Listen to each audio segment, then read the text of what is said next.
Olá, eu sou Carlos Lima. Eu faço parte dos trabalhadores do Instituto Manuel Filomeno de Miranda. Hoje nós escolhemos o tema o que o passado pode influenciar no nosso futuro.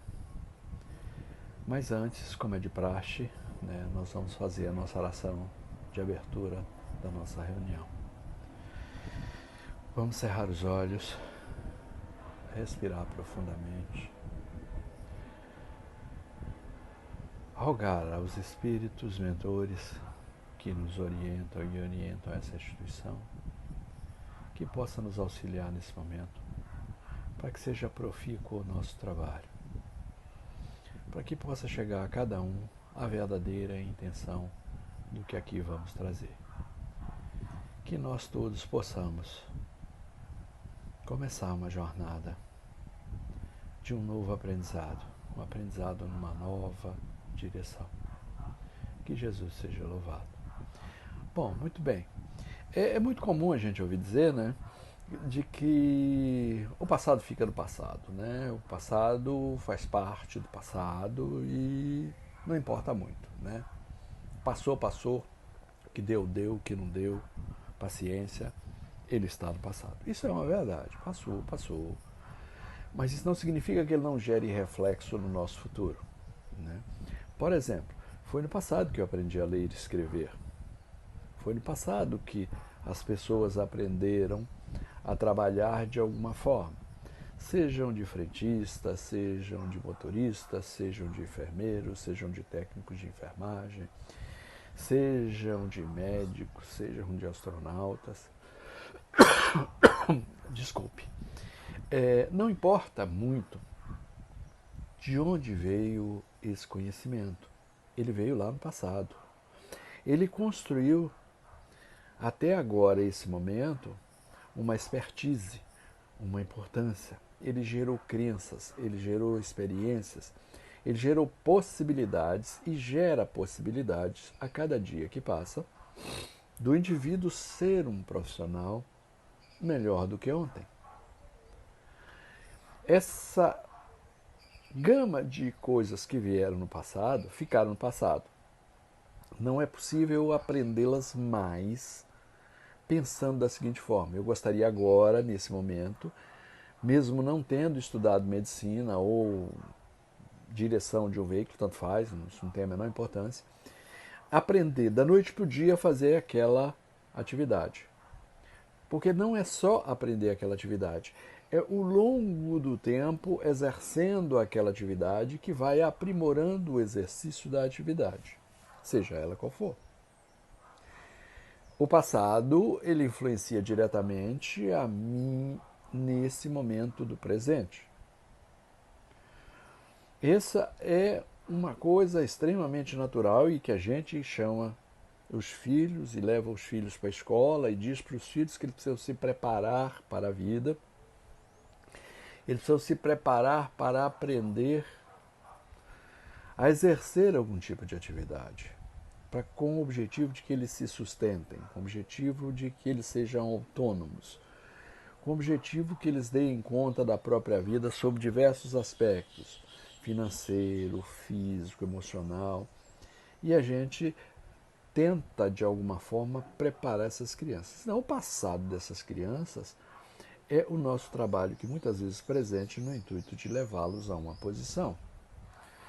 Mas, onde é que o passado, muitas vezes, afeta o presente, na grande maioria das vezes, sem que o indivíduo perceba que é um reflexo do passado. Por exemplo, uma pessoa, tanto faz homem como mulher, o gênero não é importante. O gênero não define a característica do mecanismo que atrapalha.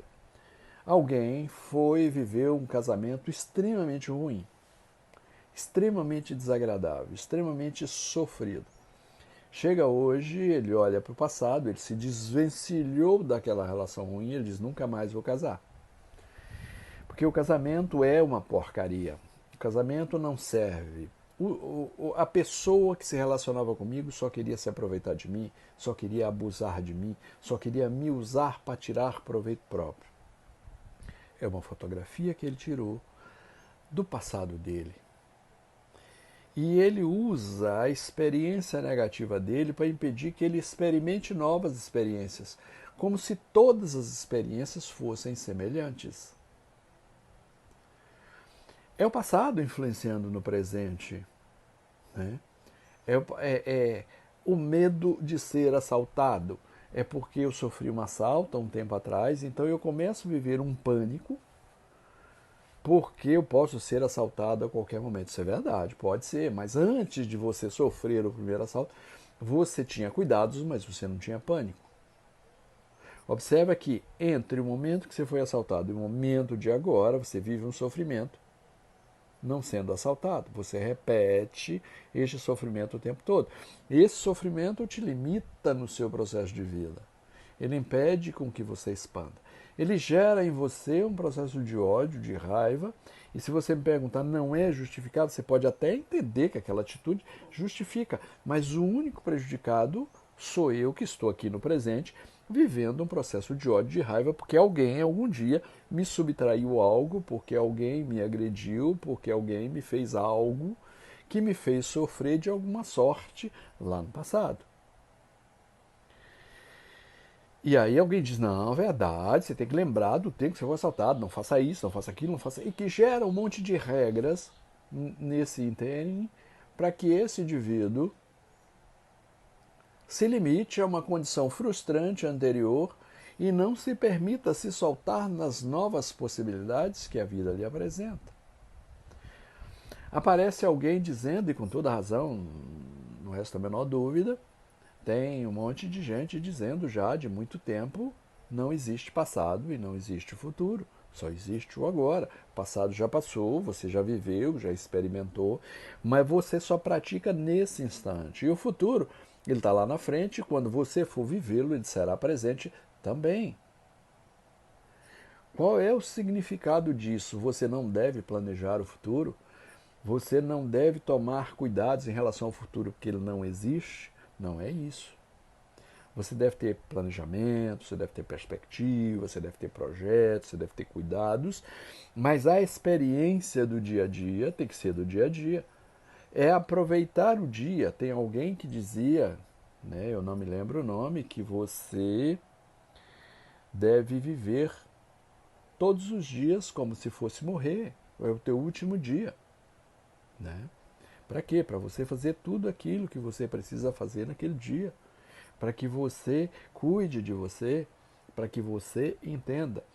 E nós não nos damos conta de que aquilo que a gente pensa e aquilo que a gente deduz da relação da própria vida, nessa construção nossa de verdades, elas são formatadas pelas nossas experiências.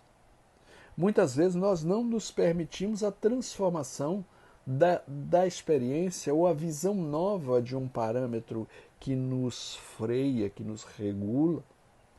Né? Por quê? Porque a experiência anterior ela é desastrosa para a gente. Então, é o passado que está presente no dia a dia, é o passado do sofrimento, é o passado da angústia, é o passado do ódio, é o passado da raiva, é o passado do medo, que ele foi construído em circunstâncias onde nós não conseguimos nos desvencilhar delas. Por que a gente não consegue se desvencilhar delas? Porque a gente vive a la Zeca Pagodinho, deixando a vida nos levar. A gente não vive através de um princípio básico. Observe bem. Se eu quero ser psicólogo, eu preciso entrar em algum espaço, no caso uma academia, que me forneça conhecimento básico sobre o ser humano, que me permita a transitar dentro desta área e me tornar um profissional da área da psique. Se eu quiser ser um motorista de caminhão, eu preciso aprender a controlar aquela máquina, não só do ponto de vista teórico, mas do ponto de vista prático. Eu sei tudo o que acontece, eu sei onde freia, eu sei onde acelera, eu sei onde passa a marcha, se é que passa, ele já não é automático. Então, essa perspectiva, ela está presente no dia a dia, porém, eu não posso deixar de lado que entre a teoria e a prática eu demando um tempo para me tornar um sujeito que domino aquela área. Então, desta forma, não pode ser diferente. Desta forma, não pode ser baseado no que eu acho. Tem que ser baseado numa experiência. Eu preciso aprender, alguém precisa sentar comigo, me ensinar e eu ir à prática para que eu possa exercer o domínio disto. Então, eu aprendi isso. O resto é tudo aprendido. Por que a gente cozinha? Porque aprendeu. Por que a gente escreve? Porque aprendeu. Por que a gente leu? Porque aprendeu. Então, a vida é um núcleo de aprendizado. Só que a gente não se dá conta que para viver também precisa de um aprendizado. Como é que eu me relaciono com aquilo que eu sinto? Como é que eu me relaciono com as minhas esperanças, as minhas expectativas que são frustradas no dia a dia? E são frustradas todos os dias, porque eu acredito que vai ser assim e não acontece dessa forma, acontece de forma diferente. Isso é comum para todos. Como é que eu trabalho esse sentimento e essa percepção diferenciada nesse universo que se apresenta de uma forma diferente? Como eu faço isso? Como é que eu administro isso? Eu preciso aprender. Viver, é preciso aprender a viver, é preciso identificar o que acontece comigo. Eu sou chato nisso, eu já disse isso acho que uns 2 milhões de vezes. Sócrates, há 2.500 anos atrás, antes de Cristo, dizia: conhece-te a ti mesmo. Eu aprendo a viver conhecendo-me, sabendo quem sou. Qual é o meu lado que a gente pode chamar de sombra, dos meus desejos, das minhas vontades? O que eu preciso para viver? O que é importante na vida? A gente não vem buscando isso, a gente não vem fazendo esse trabalho. Nem sequer se dando conta que o passado me impacta de uma forma que me impede, muitas vezes, de levar uma vida tranquila. Quantos de nós estão enclausurados dentro de casas, apartamentos ou sítios com medo extremo de sair lá fora porque existe uma violência, e ela é fato, ela existe uma violência e ele estaria sujeito a sofrer essa violência na própria pele. Então, esse é o grande sentido da vida, é se conhecer. Se conhecer é um caminho para entender como é que eu funciono diante da realidade do outro. Tenha uma coisa que é muito importante. Tudo aquilo que eu não sei, que eu não conheço, para mim não existe. E eu tenho uma séria resistência quando isso chega de uma forma nova para mim, na minha presença. Eu olho para aquilo, não acredito, porque aquilo não tem base de sustentação no que eu penso. Quando eu começo a viver e entender que a vida, o conhecimento, ele é infinitamente maior do que aquele que eu possa estar próximo dele, todo conhecimento que chega, eu preciso parar, respirar, observar e perceber se esse conhecimento se adapta a mim. Não é se é verdade ou mentira. Não é se ele é certo ou se ele é errado. É se adapta àquilo que eu penso, serve para mim como ser humano, está dentro de um processo que eu entendo que é um processo aceitável sob os aspectos meu, pessoal, e diante daquilo que o Estado me oferece como regra e regulamento para viver. Então, é parar e fazer as análises sem se preocupar com um certo ou errado, né? É preciso entender que a partir do momento em que eu entender que uma determinada ideia ou mecanismo chegue para mim, eu preciso ter o discernimento de que eu, diante de uma sociedade, eu preciso cumprir regras. Muitas vezes não é ilegal, mas é imoral. Será que eu vou trazer aquele processo para mim, mesmo não me gerando nenhum tipo de prejuízo do ponto de vista legal? Mas será que ele não me afeta o meu princípio de vida por ser imoral? Não é imoral no sentido sexual da palavra, é imoral no sentido de uma prática espúria para o contexto em relação ao outro. Então,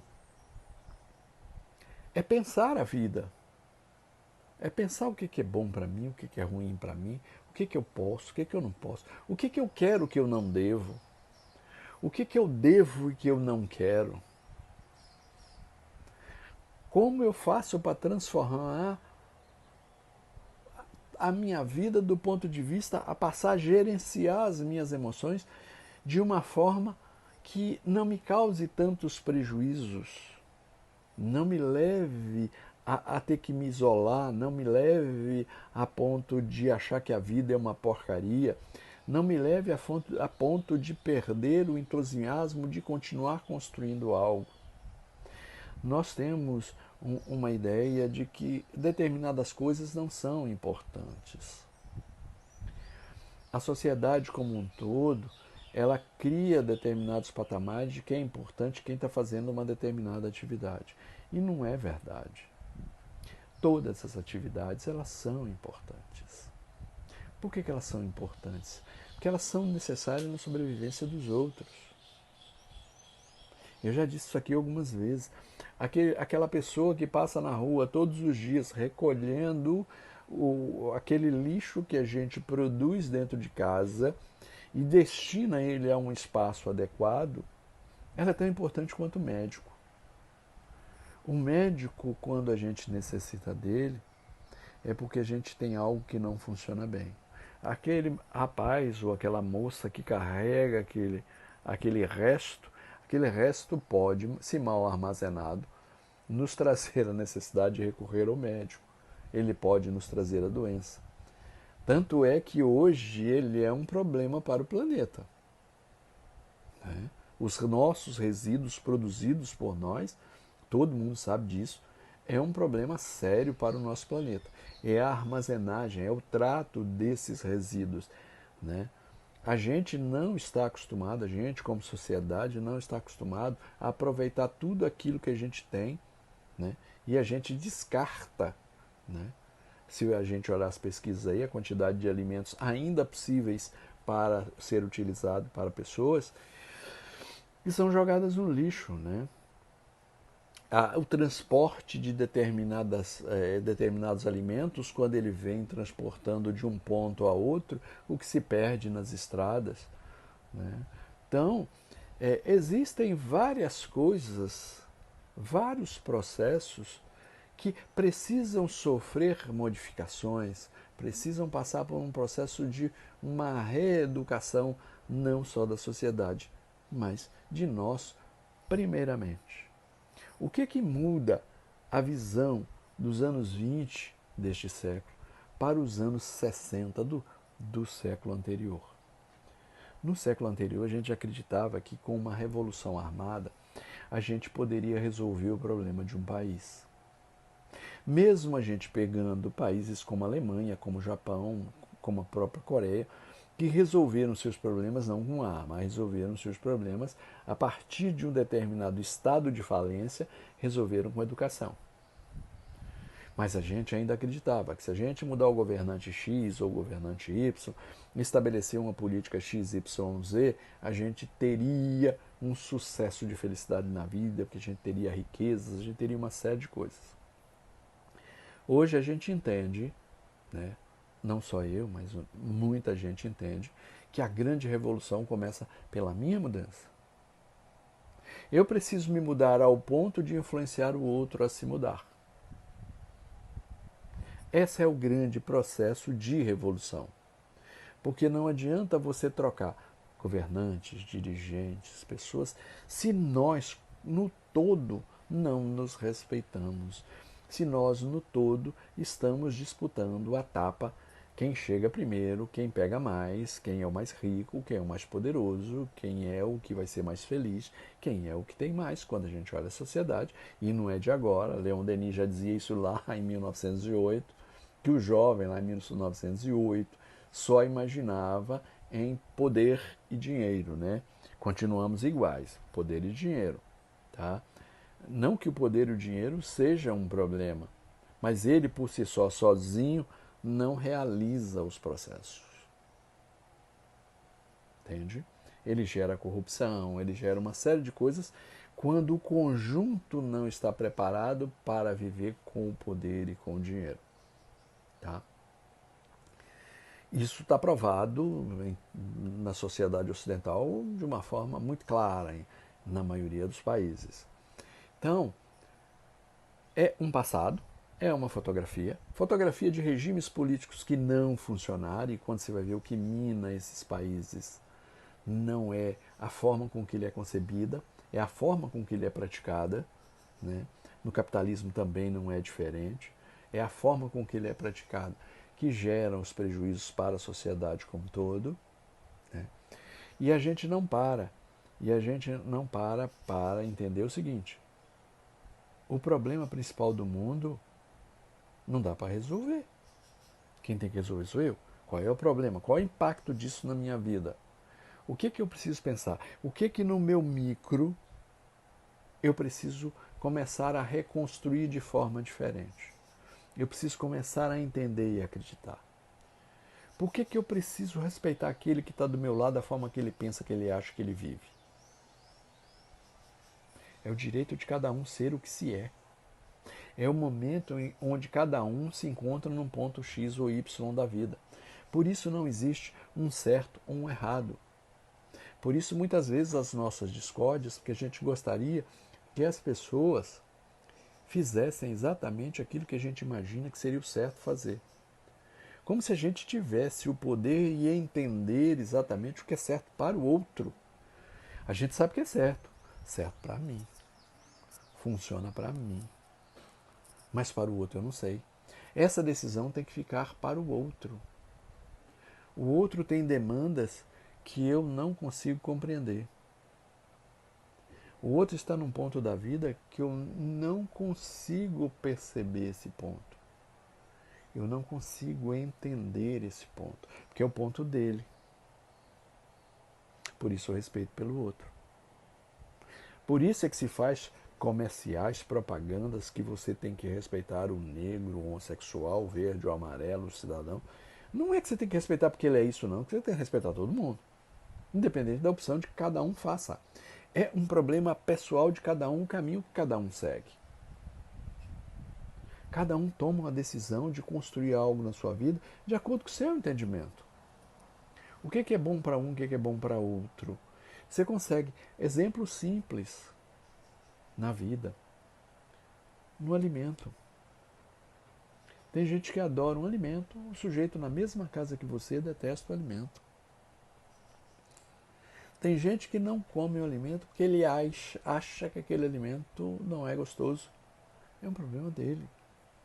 Ele acha, ele nunca experimentou, mas ele acha.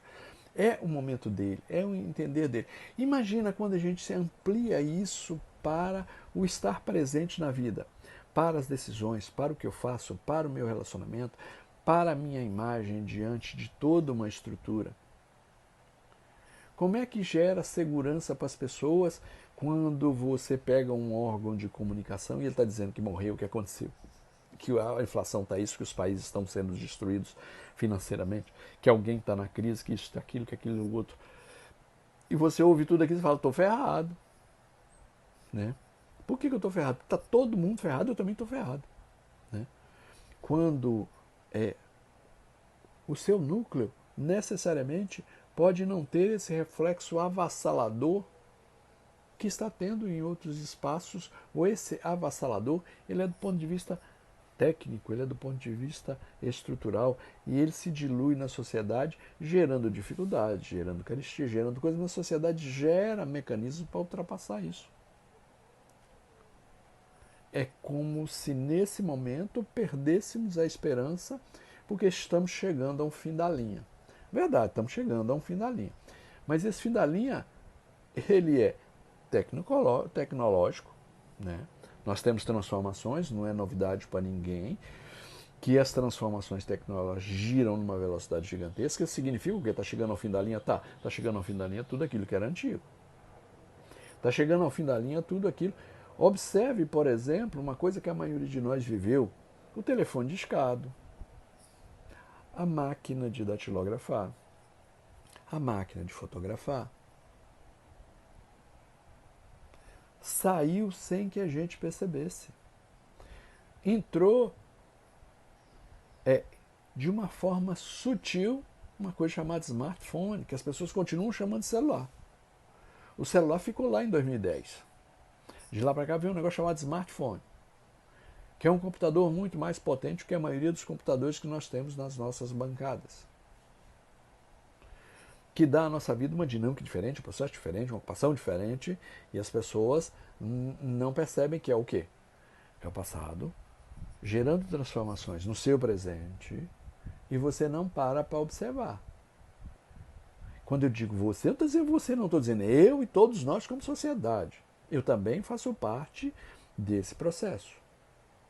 Mas é necessário a gente parar para observar a velocidade com que aquilo está nos levando sem que psicologicamente, psiquicamente, estejamos preparados para esse desenvolvimento, para esta velocidade.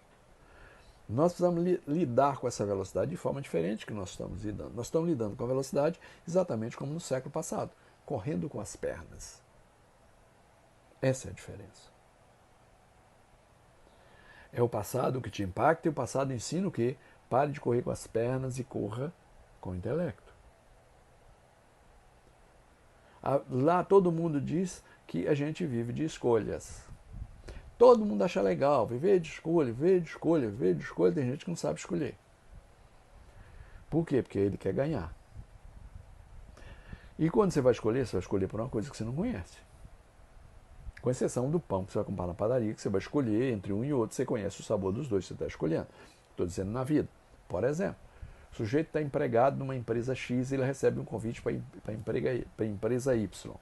Ele tem que fazer uma escolha. Ficar onde está ou fazer o movimento. E aí ele entra num dilema, num sofrimento profundo, que ele quer ter garantias para onde vai, ele quer saber se ele vai ganhar lá ou perder, e ele não tem essa resposta. Sim. E aí? A maioria opta por ficar com aquilo que conhece. A maioria opta, porque aqui eu já conheço, aqui eu sei, aqui as pessoas me conhecem, e ele fica e ele não se joga para um processo futuro. Por quê? Medo que vem de algum lugar, daquela experiência se tornar uma experiência frustrante ou negativa, que ele vai entrar no desconhecido. Ele perde muitas vezes a oportunidade do crescimento, do aprendizado, de uma nova experiência, em crescer do ponto de vista intelectual. E às vezes até financeiro, na maioria das vezes financeiro também. Mas é esse passado que gera esse medo. Por quê? Porque a gente pega as crianças e diz assim, você precisa estudar para passar no vestibular, para fazer uma boa faculdade, para você ganhar dinheiro. É preciso se desconectar conhecimento de dinheiro. Não é a faculdade que lhe faz ganhar dinheiro. A gente conhece um monte de gente aí que estudou, fez curso superior, continua ganhando a mesma coisa que ganhava antes de fazer curso superior. Percebe? E eu ouvi há mais de 20 anos atrás, quando o Popó ganhou o primeiro título mundial de boxe dele, eu vi um professor, se não me engano, na Cultura, e ele dizia o seguinte: as pessoas precisam compreender algo. Fica os professores aí dizendo, ganhamos pouco, ganhamos pouco, ganhamos pouco, ganhamos pouco, ganhamos pouco. Existe uma lei no mundo desde que o mundo é mundo. É a lei da oferta e da procura. Por que o professor ganha pouco? Está assim de professor. Está sobrando professor. O mercado oferta mais professor do que vagas para o professor trabalhar. Então, quem paga o professor, paga o mínimo que ele pode. para ele trabalhar. Por quê? Se você não quiser, ele vai lá e busca outro, coloca no lugar. Por que, que o Popó ganhou com um soco o dinheiro que muita gente não ganha na vida inteira? Porque o Popó só tem um. Você não tem 2 Popós, 5 Popós, que alguém pudesse fazer uma escolha para fazer aquela luta. É a lei da procura e oferta. Isso vale para Messi, para Neymar, para cantores, para uma série de pessoas que estão aí ganhando muito dinheiro, porque aquelas pessoas, de alguma forma, elas são únicas. Ou de alguma forma ele tem uma equipe que consegue trabalhá-la sobre diversos aspectos da sociedade e projetá-la num ponto que ela consiga um sucesso maior. Não basta só saber cantar, né? Tem um programa aí na Rede Globo chamado The Voice Mais, pessoas com mais de 60 anos que cantam muito, mas muito, e na maioria das vezes muito mais do que muitos artistas de sucesso que ficaram ricos e que não são esses cantores todos do ponto de vista técnico, embora eu não seja especialista nisso. Mas por quê? Porque não é só cantar, é um conjunto de fatores que leva o sujeito a um determinado ponto. Como você observa, por exemplo, determinados profissionais excepcionais de primeira grandeza que abrem uma empresa e vão à falência. Por que eles vão à falência? Porque não basta saber fazer aquela atividade da qual ele se propõe. Ele precisa entender, ele precisa aprender como funciona uma empresa, quais são os mecanismos, como se compra o material, como se vende o material, como se compõe o preço do material que vende, como se faz um planejamento financeiro da sua empresa, como é que se articula a sua empresa no mercado, como é que as pessoas que compram o seu serviço descobrem que você existe para comprar o seu serviço, né? Não basta o cara ser excelente profissional. Ele precisa ter uma série de conhecimentos agregados para isso. E quando chega a nossa vez de viver, a gente vai vivendo no achismo. O cara que vai fazer a escolha lá, chegou a escolha, o que ele precisa saber? Tudo da empresa que ele trabalha, as perspectivas de futuro da empresa que ele trabalha e as perspectivas de futuro da empresa que ele está indo. O que ele vai fazer, o que esperam dele para saber se ele tem condição de fazer a entrega. Ele precisa saber fazer isso. E o que as pessoas imaginam? Eu trabalhei com muita gente. E aí alguém chegava para mim, chefe, eu estou indo para a empresa tal. Ah, é? Por que você está indo? Não, porque aqui eu ganho, sei lá, está um número, não é esse, o número era bem diferente na época. Afinal de contas, faz anos que eu deixei a outra atividade. Eu ganho R$ 1.300 por mês e o cara está me oferecendo R$ 1.500 por mês. Cansava de chegar, colocar numa planilha, o que você ganha aqui? 1.300 salário, beleza, você ganha isso. O que você vai ganhar lá? Ah, não sei, ele vai me pegar 1.300 por mês. Ele não sabe nem lá se ele tem assistência médica, e se ele tiver. E olha, só assistência médica aqui, se ele não tiver lá e você tiver que pagar do seu bolso, você já vai estar pagando para trabalhar para ele, você já perdeu o dinheiro. Você precisa conhecer o horizonte para mudar de trabalho com 200 sendo agregado no seu salário. Você está fazendo a conta só dos 200, mas você não está fazendo os ganhos acessórios que aparecem juntos. Aprender a viver, aprender a escolher profissão. Quanta gente troca de emprego sem fazer nenhuma análise, sem fazer nenhuma perspectiva. Aprender a viver sob diversos aspectos. Não dá de 2021 para frente querer fazer um sucesso na vida sem se descobrir, sem se preparar, sem aprender. Até porque, por que tem muita gente apavorada? Que a quantidade de escolhas cresceu de uma forma vertiginosa. Por que cresceu? Porque chega tudo na sua mão. O tal do smartphone, que ainda é o começo de uma mudança, traz para sua mão uma série de coisas positivas e uma série de coisas negativas. Se você jogar tudo que é negativo, negativo para você, tá? Entenda sempre o negativo como negativo para um determinado indivíduo. Se você pegar tudo que você entende que é negativo e jogar fora, pegar só os positivos, você vai ficar a 1000 na sua vida, porque você não consegue escolher tudo. Você tem que ser cirúrgico, você tem que escolher aquilo que cabe na sua vida dentro do seu projeto para onde você quer ir. É o passado. É o passado trazendo para você uma possibilidade nova, uma possibilidade diferente. É o passado trazendo uma perspectiva para você de que você precisa fazer construções o tempo inteiro. Lá no passado, a gente, quando eu era jovem, a gente trabalhava, a gente queria trabalhar numa grande empresa, pensando na aposentadoria. Eu trabalho, ganho tanto por mês, eu tenho a garantia de ganhar tanto por mês. Chega num determinado dia da minha vida que eu vou me aposentar e aí eu vou ficar sem fazer nada. Observe a perspectiva de 50 anos atrás. Aí eu vou ficar sem fazer nada. Era trabalhar para não fazer nada. Não se pensava o que eu vou produzir, eu precisava trabalhar. Então, se alguém me chamasse para trabalhar na empresa, eu precisava arranjar uma empresa que me pagava mais. Eu precisava construir um caminho, mas era um caminho às cegas. Hoje não pode ser mais assim. Não existe mais uma aposentadoria do sem fazer nada. Observem, você tem duas vertentes. Os idosos, como eu, que continua trabalhando porque precisamos da renda para complementar as nossas aposentadorias, beleza?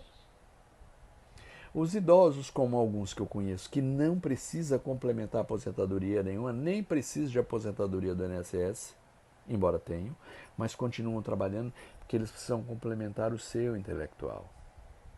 Eles precisam continuar pensando, eles precisam continuar sendo ativos. Mas aí eles se dão ao luxo de entrar numa atividade de sonho.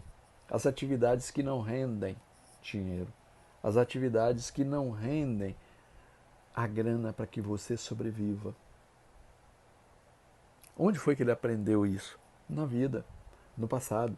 Muitas vezes entrando nas atividades que não rendem dinheiro, em paralelo com as suas atividades que se rende o seu dia a dia. E eu posso dizer, como experiência própria, não existe nada melhor na vida do que trabalhar sem receber um salário. Trabalhar para alguém que você está fazendo um projeto, você está fazendo um mecanismo, você está trazendo algo para alguém na sua vida. Trazendo muito mais para você do que para o outro. Por isso é bom. É o passado. É se desapegar dele. É esquecer esse passado, não apagar da memória, mas esquecer que ele é determinante. Criar as determinações daqui para frente.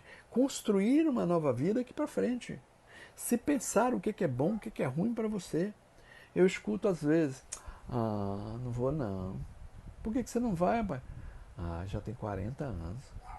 Voltar para a faculdade com 40 anos de idade. Poxa, eu já não vou ter tempo. Sim, velho. Se você quer aprender alguma coisa que só ensina numa faculdade, você precisa ir lá. E que diferença faz se você tem 20, 30 ou 50 anos? Se você tem recurso de cursar a faculdade que você quer, vai lá e faz. A maioria das pessoas não diz, eu tenho 40 anos, vou parar de comer bife, ou vou parar de comer frango, porque eu já tenho 40 anos. Come frango desde pequenininho, continua gostando de frango, comendo frango. Mas estudar, não. Como se estudar fizesse parte de um trecho da vida do sujeito. Já estudei, graças a Deus, terminei. Verdade. Lá no século passado. A gente terminava com 24, 25, para os mais abastados. Para os menos abastados, acabava aos 14, aos 15, e ainda continua para alguns hoje, que não conseguem nem sequer ir à escola. Acabou o período de aprendizado, ele vai trabalhar para ajudar a família, ele vai trabalhar porque senão morre de fome. Né?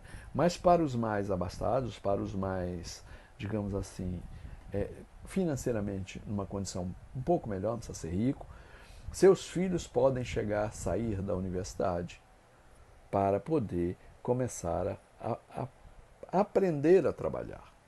Né? Mas precisa o quê? Precisa continuar estudando. Por que precisa continuar estudando? Porque antes as coisas levavam um tempão para serem transformadas. Hoje muda o tempo inteiro. Se você entra num curso de engenharia, de medicina, qualquer curso que traga conhecimento técnico, quando você chega no 4º ano desse curso, o que você aprendeu no primeiro já está desatualizado. Você vai me dizer, pô, no primeiro ano eu aprendi um negócio que não vai servir para nada? Ainda é assim. Por isso a educação deve mudar de patamar para que ela seja mais ágil e mais objetiva dentro daquilo que se quer fazer. Não vai mudar agora, mas vai mudar. Já está mudando. Né? E as pessoas entendem que o aprendizado só ocorre na universidade. Não é. Junto com o smartphone, chegou um banco de conhecimento gigantesco na sua mão. Precisa escolher a fonte. Esse é o problema. Precisa saber a diferença entre notícia e informação. E trazer a informação que lhe é útil. Não adianta eu pegar uma informação que é extremamente útil para o José e não serve para nada para mim, mas eu aprendi. Como a gente fazia lá no primário, para que serve ou para que servia eu aprender os afluentes do rio Amazonas? Mas eu tinha que aprender a decorar. Para que serve eu ter que decorar as datas históricas deste país? É diferente de você viver a história, de você conhecer a história, saber os motivos da história. Não estou dizendo que você não deve estudar história, nem que você não deve estudar geografia. É a metodologia que era tosca. De você ficar decorando coisas que não têm a menor importância e você aprender os princípios, você aprender o funcionamento. Já não é mais assim. Né? Já mudou, graças a Deus. Né? Mas a gente tinha um mecanismo de aprendizado que não funcionava a partir de um determinado ponto. Era um conhecimento desnecessário, que não servia para nada.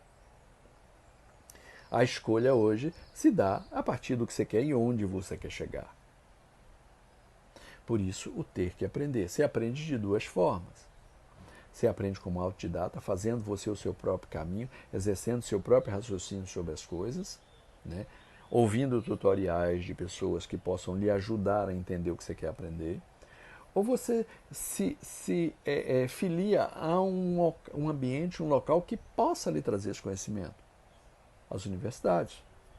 Os outros cursos que não estão ligados às universidades, mas são cursos que trazem conhecimento. Depende muito da sua área, o que você quer. É o passado.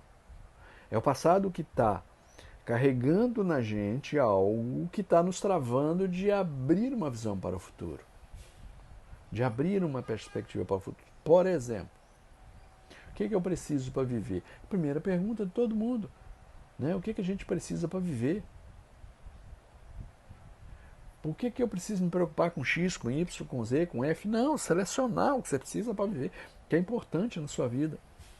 Muitas vezes, minha família é mais importante. Quantas horas por semana você fica com a família? Nenhuma, porque eu preciso ganhar dinheiro para sustentar minha família, para comprar isso, para comprar aquilo, para pagar aquilo, ou muitas vezes até para pagar o básico. Né? Muitas vezes até para sustentar essa própria família com o mínimo possível, que é com arroz e com feijão.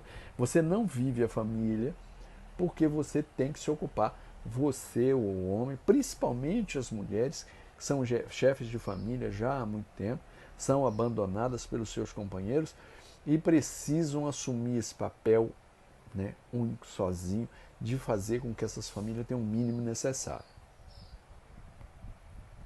Você não consegue,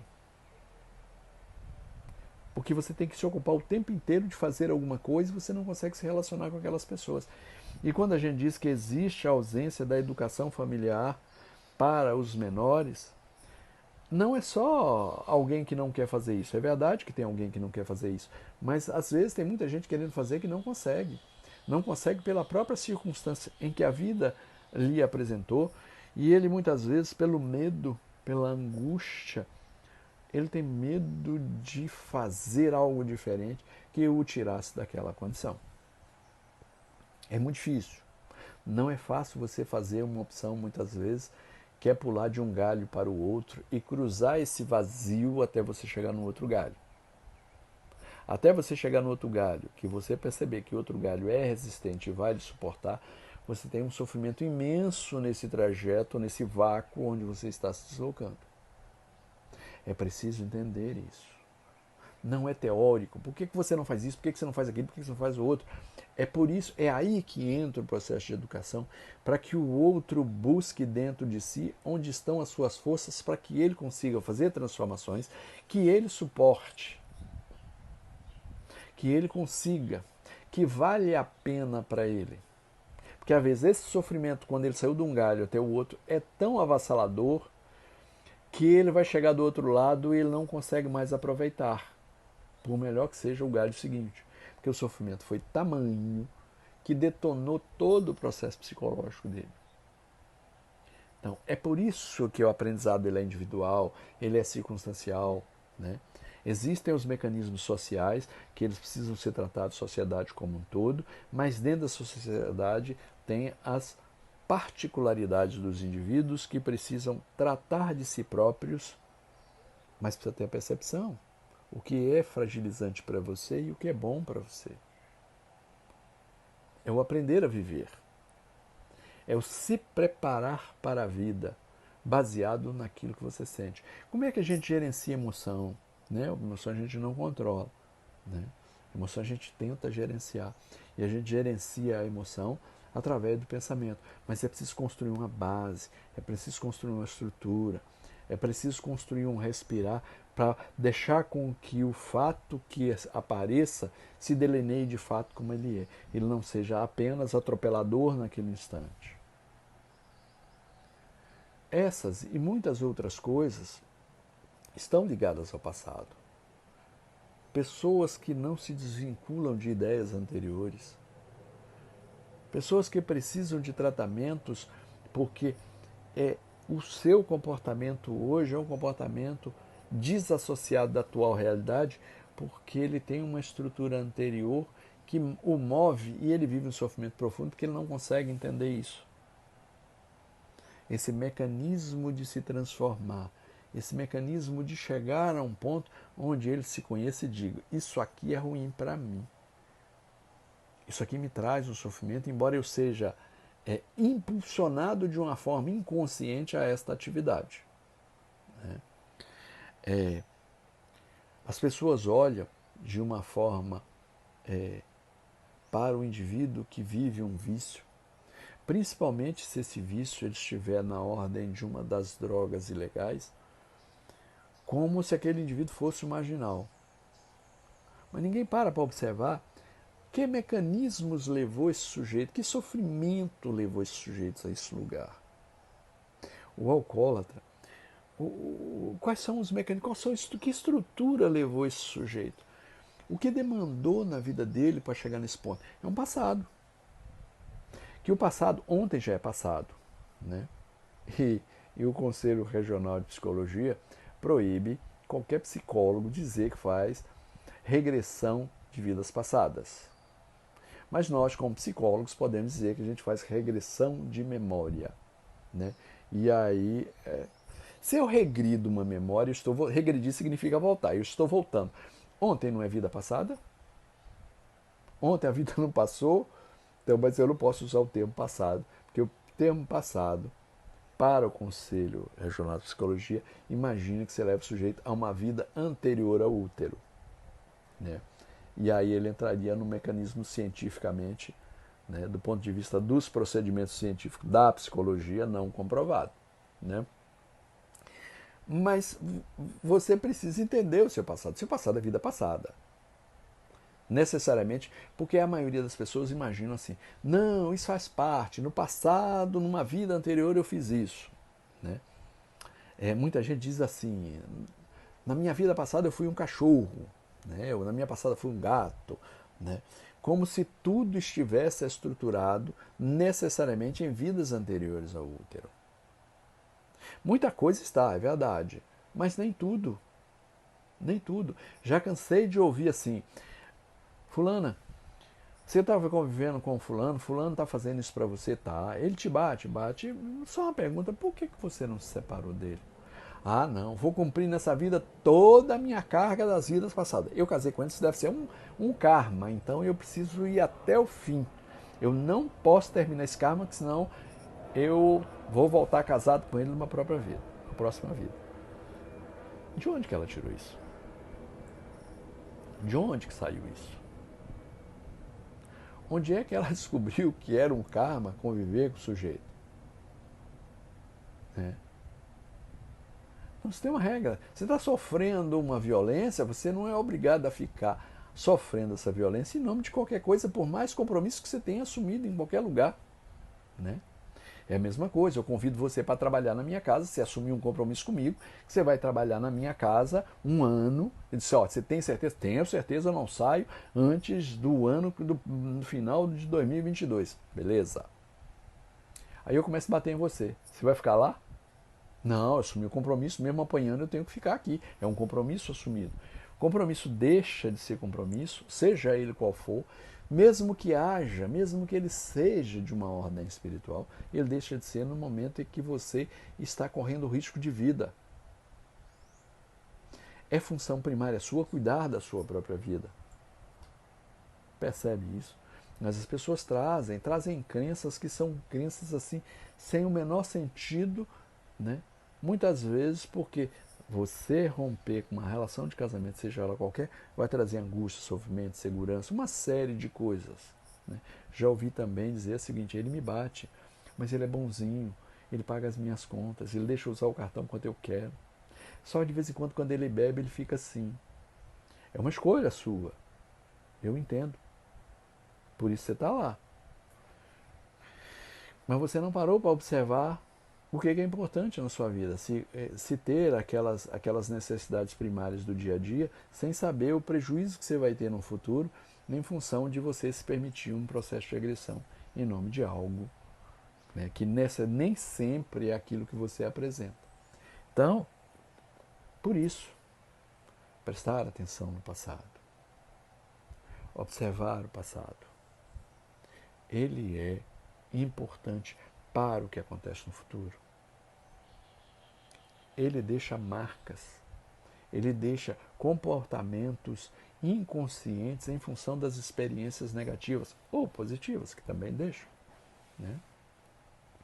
Então, mas os da experiência negativa, ele te impulsiona, ele faz com que você vá de novo, ele faz com que você acredite que você pode. As negativas não, as negativas não vai dar certo, ó, já fiz isso uma vez, não vai dar certo. Conheço um monte de gente, abriu uma empresa, ó, não deu certo, nunca mais abro empresa na minha vida.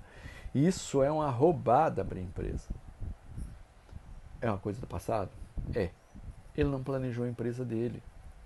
Muitas vezes a empresa dele deu certo, mas ele tinha uma expectativa diferente do que a empresa pode fluir.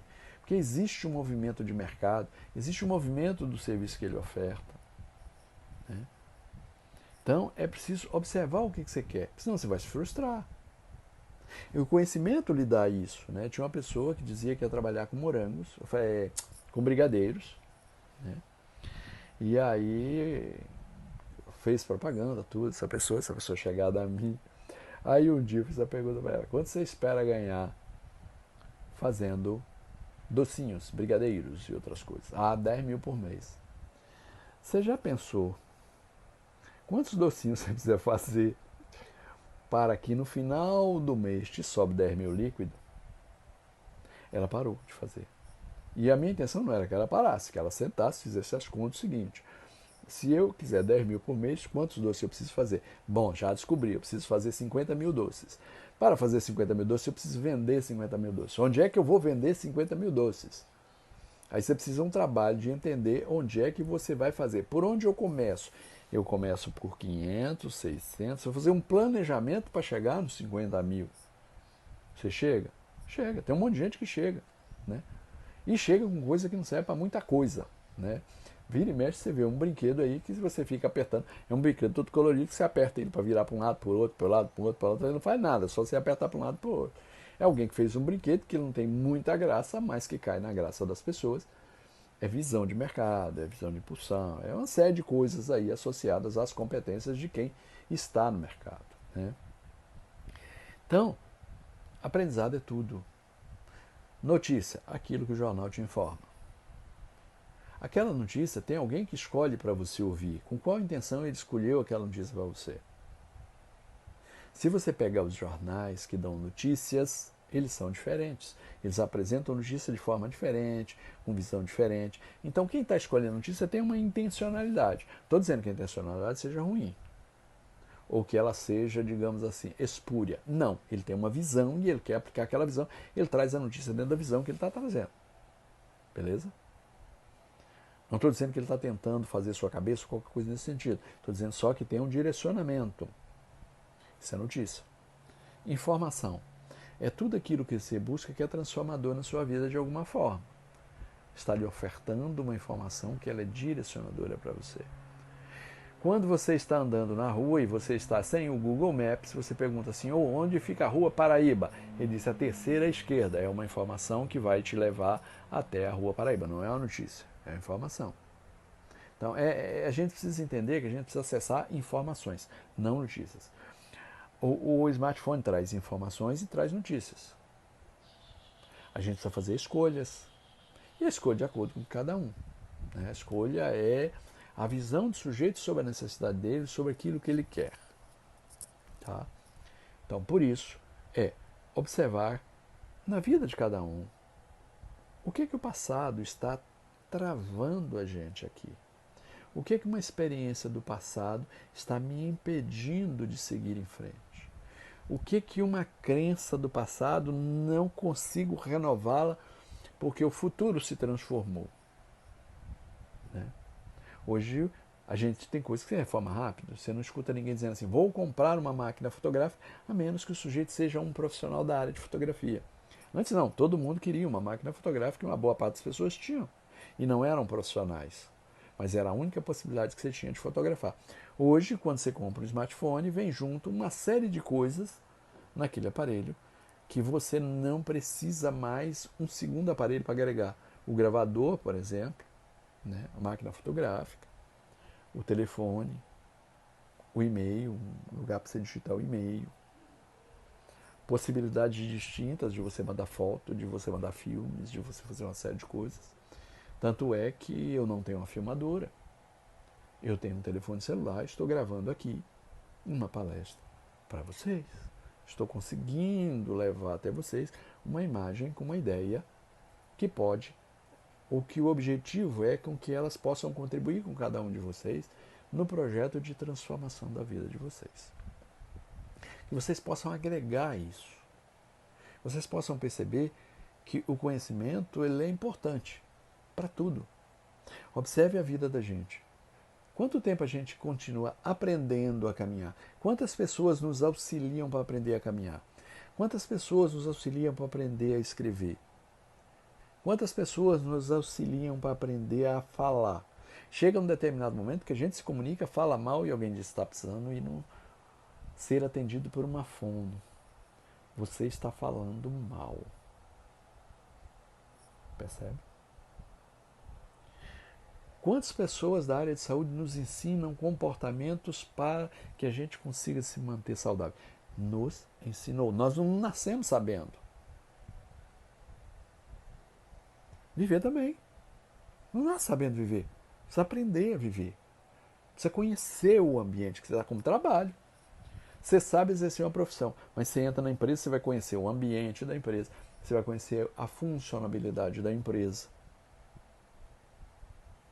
Para que você navegue com tranquilidade dentro daquele universo. Ok?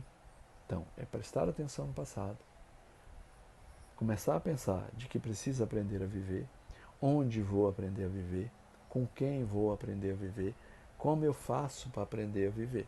Essas são as perguntas. Seguinte, né? Numa próxima oportunidade a gente vem aqui para dizer como a gente faz para aprender a viver. Vamos agora encerrar o nosso trabalho. Infelizmente não dá para perguntar se alguém tem alguma pergunta. É óbvio pela distância que nos separa tecnologicamente falando. Não tem, a comunicação é de um lado só, não é com o retorno. Mas podem perguntar no Instituto Manuel Flamengo de Miranda, que acaba chegando na gente a pergunta e a gente responde. Vamos agradecer ao Mestre Jesus, aos espíritos amigos que nos ajudaram nesse momento a percorrer esse caminho de tentar levar para as pessoas um pouco do nosso entendimento, que não é só nosso, é de muita gente importante que vem trazendo para nós ao longo desses anos. Que Jesus seja louvado.